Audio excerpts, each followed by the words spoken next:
Hey, Mario Maker 2 finally came out, and I love it a lot. It's super addicting. I've already put a ton of hours into it. They added so many cool new features. Here's my Maker ID. Be sure to play all my levels and give them hearts, please.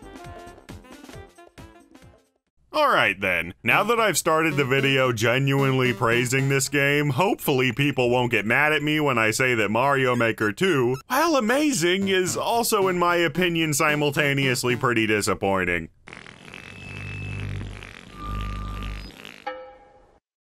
This game is kind of weird, and when I say weird, I mean it has a lot of room for improvement for very weird reasons. When I was writing this video, I kept alternating between different tones, because my gut feeling towards this game was visceral disappointment ever since the Mario Maker Direct. But my logical brain kept thinking, what am I talking about? This game added so much cool stuff, it's objectively great. But after some soul searching, meditation, and mountaineering all over the frozen feces and corpses of Mount Everest, I think I've figured out an interesting through line to get my point across. So please watch the video all the way through and keep an open mind.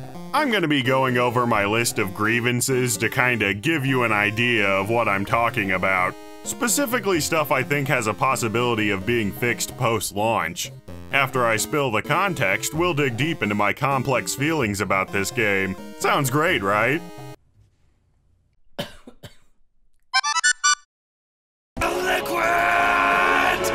While this feature is comparatively small when put up against the others, it's gotta be one of the most arbitrary. Why isn't liquid control a universal element? Right now it's limited as water for forests and lava for castles.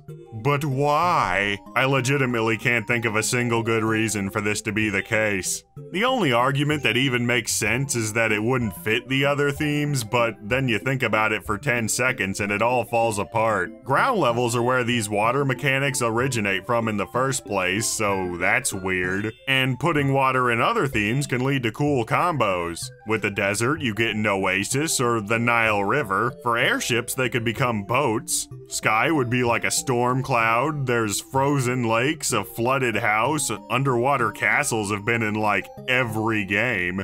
And lava works similarly. Tropical volcano, fire and ice levels are always a cool combo. An underground magma cave, a haunted house where all the ghosts are on fire. Okay, hear me out here. Lava boats. Even if they wouldn't match the themes, this is Mario Maker we're talking about. You can have 3 giant flying Bowsers stuck in a cage made of inner tubes, who cares? In Mario Maker 2, there are multiple clear conditions that are already completely programmed and in the game, but you can't actually use any of them. Climb all the trees, don't leave the water, don't use swinging claws. And of course the 2 major ones, carrying a heavy block to the goal and escorting a toad to the goal. These objectives are unique, could lead to a ton of cool levels, and already have the work developing them finished.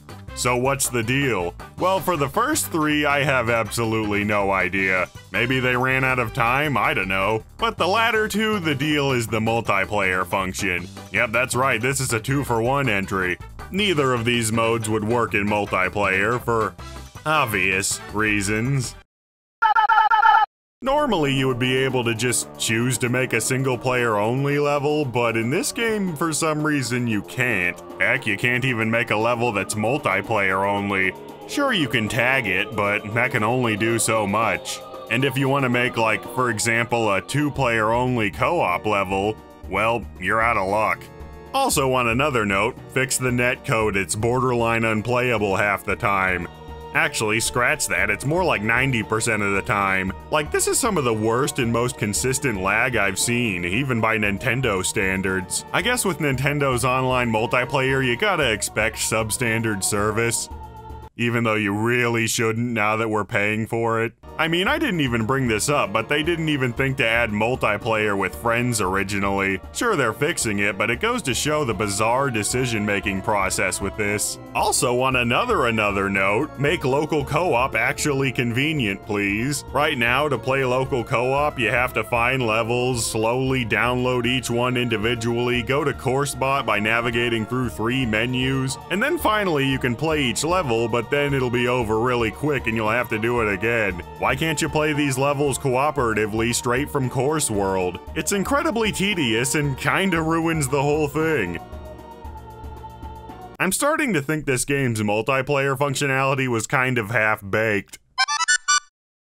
Building on the big screen. I know they needed to make a lot of changes here to compensate for the lack of gamepad, but I can't be the only one who thinks the new controls are kind of bad, right? Why are there so few shortcuts? Like, for example, swapping between items and sound effects. Why aren't copy and multi-grab assigned to different buttons? And speaking of multi-grab, why is the amount of stuff you can select with it so limited? And why are it, copy, and erase toggles now? Just holding the button was way better. Also, the left stick should probably always move the cursor instead of switching back and forth. We have a perfectly good D-pad right here. But even then, navigating the menu is just plain awful. Like, let's just say you want to do something simple, like go to your sub area. Well, I'm at this side here, so I'll just go down and click the button. No, wait, that just sends me up to the top. Alright, I'll set myself at the bottom and then go to the right. Nope, I go to the eraser instead, which isn't even the button parallel to the one I was on. And if I left click from the eraser, it goes back to the button it's actually parallel to. Okay, sure. So now I'll try clicking X to go back to building and then go down, but instead it opens a new sub-menu and takes you all the way to the left for some reason, even though the icon has the sub-area number on it and it would make way more sense if you started where the button was. Well, now I right-click 3 times and bam, I'm at the sub-area. Whoopee.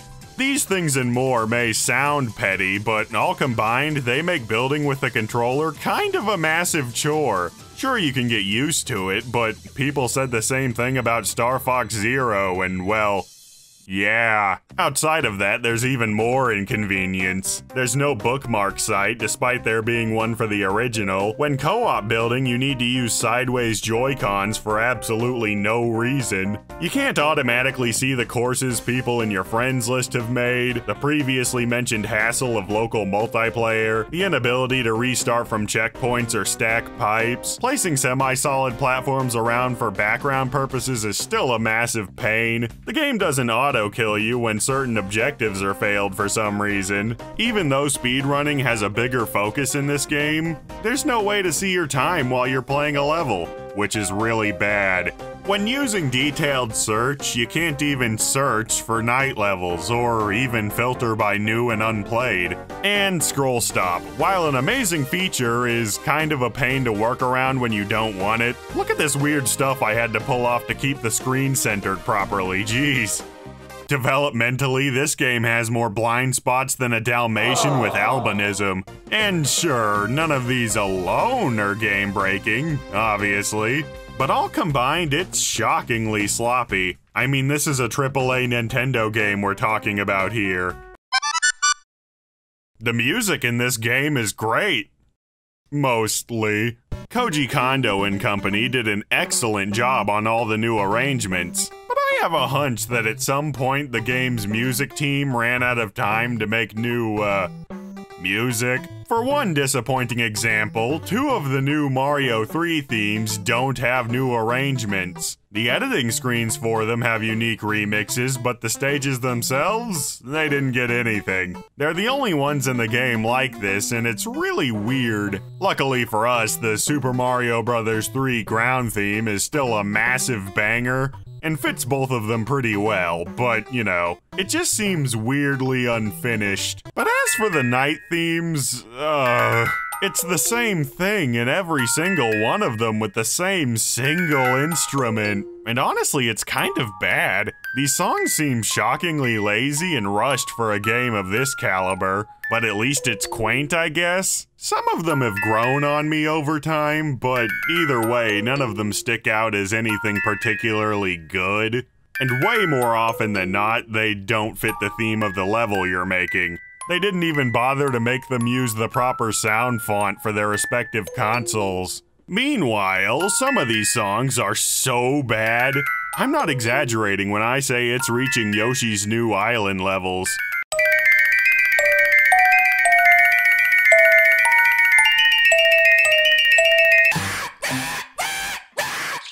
I'd really appreciate an option to just use the regular level theme for these, or maybe take the regular level themes and slow them down or pitch shift them a little bit. Look, I'm no composer. The power-up situation in this game is kind of, mixed, I guess? Like, on one hand, we got a lot of cool stuff, like the cat suit, builder suit, dry bone shell, super balls, red Yoshi, and a friggin' car. But on the other hand, they didn't really go above and beyond in many meaningful ways. Like, of course the new style is gonna get a bunch of stuff, it has to, it's an obligation. But they didn't add a whole lot beyond that. Not a full sequel's worth anyways. I mean, I was one of the few people actively rooting for the return of Super Balls, and it's an amazing callback, but you also gotta keep in mind that the thing is a replacement for the 2 power-ups we inexplicably lost. So as far as net gains go, we didn't really get a whole lot. To put it into even further perspective, Mario Maker 1, while under the daunting task of creating an entire game engine from scratch, added 14 new power-ups at launch. Mario Maker 2, on the other hand, while having the benefit of working on a pre-existing engine, only added 6, and removed 2 of the old ones. And a lot of the pre-existing Universal power-ups can't even be used in 3D World. Yeah, not particularly impressive, honestly. And then there's the elephant in the room. I'm of course referring to the classics. I mean the Frog suit, Hammer Brothers suit, Penguin suit, Super Acorn, heck even the P-Balloon were all on everybody's mind when it came to a Mario Maker sequel. It would have been one of the most obvious, universally requested, and basically GIF-wrapped gimme features they could have added to this game. And I can't help but be disappointed they aren't here. And back to the stuff they removed, one has to ask, why? When it comes to the weird mushroom, my only guess is that they didn't think it was worth the time re-implementing, which is pretty lame. And the mystery mushroom was probably removed due to the weird multiplayer integration. Telling characters apart would be a massive pain, and you can't make levels single player only. So instead of putting in the effort to make a workaround, they figured it would be easier to get rid of it.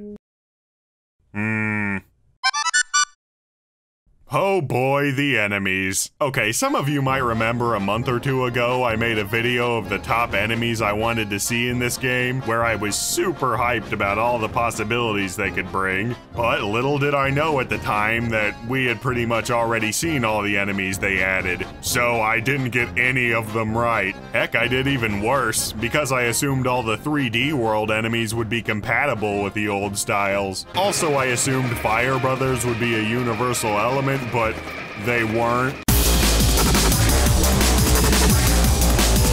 Mario Maker 2 really didn't add a whole lot of enemies. Like, I think we got 5 new ones for the old styles, and one of those is the Goombrat, which is cool and all, but it's just a Goomba that turns at ledges. If we counted that, we might as well count homing Bonsai Bills as new enemies. Meanwhile, the Angry Sun can barely interact with anything. You can't give it wings or make it bigger for some reason, and the different forms can only be used in their respective day and night themes, despite that not being the case in their original appearance. Overall, it's surprisingly limited. And finally, the Rotten Mushroom. It's only available on half of one theme. And, it shouldn't be? Just make it an alt form of the 1-up mushroom in every style. This thing is too cool to be crammed into such a small corner of the game. With that in mind, and my history of baddie love, obviously I'm pretty disappointed. I mean, we didn't even get Pokies. I would have bet money on that. Poor guys. Really, if you want my thoughts on what enemies I'd love to see, just watch the video I made. Consider it my DLC predictions at this point. Though, come to think of it, we didn't get a whole lot of other course elements either. At least, not compared to the original. Seems less like a full game worth of stuff and more like a Mario Maker Deluxe amount of stuff. But whatever, what we got is great anyways, even if it isn't a lot. Except for twisters, which are strangely disappointing. But I've whined enough. Now I know what you're thinking. 3D World added a ton of new enemies and other hazards too. Well... Alright, this one's a doozy. My biggest hope for a post-launch Mario Maker 2 update would be to integrate 3D World into the rest of the game. Why? Exhibit A.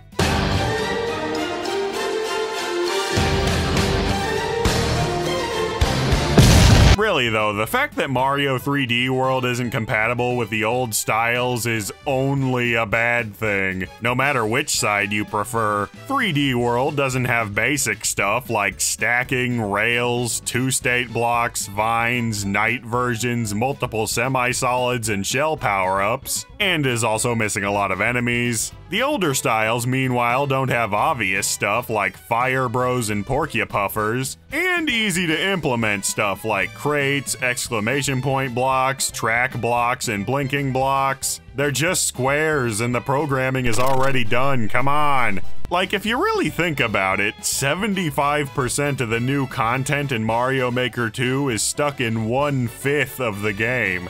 And even that content is stymied by the fact that 75% of the old content isn't available in that 1/5 of the game. It's kind of a clustered mess. Originally, I thought the styles were separated like this because 3D World would really do some crazy unique stuff, making it completely incompatible. But the more I've experienced with this game, the more I realize that 3D World wasn't separated because it's too different. It's separated because they flat out didn't finish it. Like, yeah, some of the enemies utilize 3D, but enemies already act differently between styles. Background bonsais would just switch to regular bonsais, and Charvargs would only hop from left to right. Artist's rendition here. But what about the item cap, I thought? It's the first style to be in true 3D, so maybe it's way lower. But I checked. It isn't, which is actually really impressive. So really, the only real reason this style is so limited, and in turn limits the new features we could have gotten on other styles, is because they rushed the game to market, I guess. But for a main series Mario game, having the main gimmick of the title flat out be incomplete is, well, it's kinda sad. Hopefully Nintendo actually puts in the time to finish what they started at some point, but I'm iffy on if they'll actually do it. Mario Maker 2 is a really good game, don't get me wrong, but you'll notice a lot of my entries referred to two specific things. One is that some stuff seems sort of, not done. Almost like the game was rushed out to meet some sort of release deadline, but I can't say for sure. Secondly is the abundance of restrictions. The first game was almost completely untethered. You could combine practically anything with anything, but Mario Maker 2 is pretty much filled to the brim with restriction. Some are completely arbitrary and pointless, and others would require a little, or a lot, of work to get rid of, leading back to the whole being rushed thing. I get it. On its own, it's totally amazing, a completely phenomenal game, but I feel like what's really great about it is truly owed to the original. A huge chunk of the big name features that were added to Mario Maker 2 specifically are kinda, well, bad. The new controls for building are awful. The multiplayer integration is just terrible. Like, seriously, how did anyone working on this game think any of this was even remotely acceptable? The 3D World style is just flat out not done, severely limiting the amount of new enemies and objects we received in all styles. Liquid management is arbitrarily limited. Night themes have copy-pasted backgrounds, slipshod assembly line music, and some of the features flat out should have been available in every theme, like poison, rotten mushrooms, and actually controllable wind. And then there's the story mode. It exists. I mean, I don't dislike it, but But then again, the stuff we did get within the old game's engine are pretty cool. Cranes are awesome, slopes are obviously welcome, Boom Boom is a natural fit, the new themes are amazing, and Endless Mode improves on 100-man since lives actually mean something. Even the night themes, despite all I said, have some cool gimmicks that would probably only really work in this way. Decreased gravity, bizarre water effects, even darkness is implemented pretty well. And other than that, the stuff they added in 3D World is also fantastic. Even though they didn't really. You know, what I'm saying is, the game is good, great even, and if Mario Maker 2 is your first entry to Mario Maker as a whole, this game is friggin' gold. But as someone who spent hundreds of hours on the original making tons of levels and loving nearly every second of it, I think I can safely say that, in my opinion, Mario Maker 2 is kind of a bad sequel. Of course, maybe this is the plan, rush the game out early to plug a release gap and then pack it with updates over time. Go full Splatoon on it. After all, this time the game is on a console people actually own. But until then, I still think this is a great game, but it just reeks of missed potential.